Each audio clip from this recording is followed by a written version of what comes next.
Good evening. I don't know how much you like movies. Some movies are great as stand-alone movies and they become classics. But then there are other movies that are great as sequels. You know, those movies that they have a part 1, then part 2, part 3, right? Think of Star Wars, for example. Right now in theaters, there is Kung Fu Panda 4. That's a poor example, I know.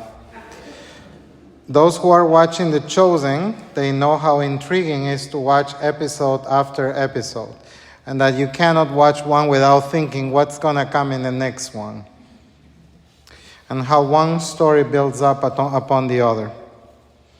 Well, the gospel for the third Sunday of Easter, cycle B, is the road to Emmaus, part 2. This is Luke chapter 24. The two disciples just experienced walking along with Jesus. He just opened the scriptures to them. He broke bread with them. They just recognized him in the breaking of the bread, and they recognized him, but he vanished. They understood that it was him. And so immediately they had to return to Jerusalem to tell the brothers what they had experienced. And that's exactly what they did. And here is where Emmaus part 2 begins, today's gospel. The two disciples recounted what had taken place on the way and how Jesus was made known to them in the breaking of the bread. And while they were still speaking about this, Jesus stood in their midst and said to them, "Peace be with you." So Jesus didn't even let them finish the sentence, and he was showing up again. And look at the reaction of the disciples. They were startled and terrified because they thought they were seeing a ghost. And he said to them, "Why are you troubled?" And so he showed them his wounds. He asked them for food, and he ate fish. Maybe it was Friday. It was Sunday, actually.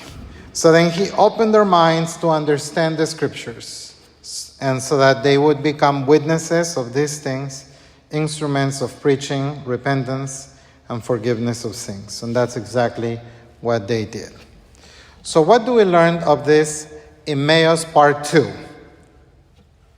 We learned a couple of things. 3 things, actually. Number 1 is that when we hear the story of Emmaus, normally we think of it, of the journey of these two disciples away from Jerusalem.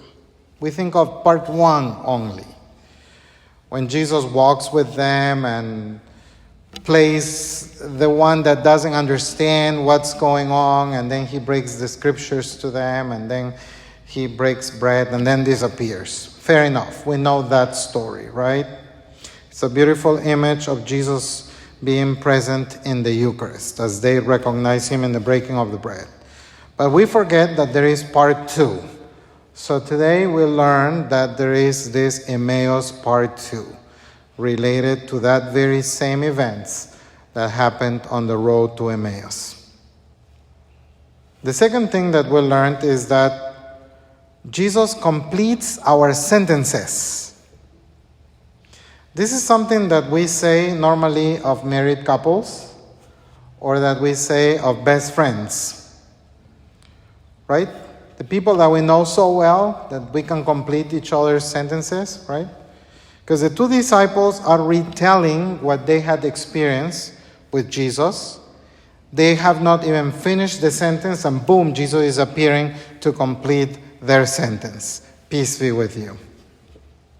That's exactly what Jesus does. He appears to complete their story. Finally, we learn that God's presence is not always crystal clear. Sometimes it can be confusing, because they are perplexed. But the Lord is not imposing. He takes time. He explains, He exposes his wounds. He eats with us. He breaks open the scriptures. And only then he sends us to be witnesses to others and to announce repentance and to announce forgiveness of sins. All right. So you may say, is there an Emmaus part 3? Thank you for asking. As a matter of fact, we are about to experience it.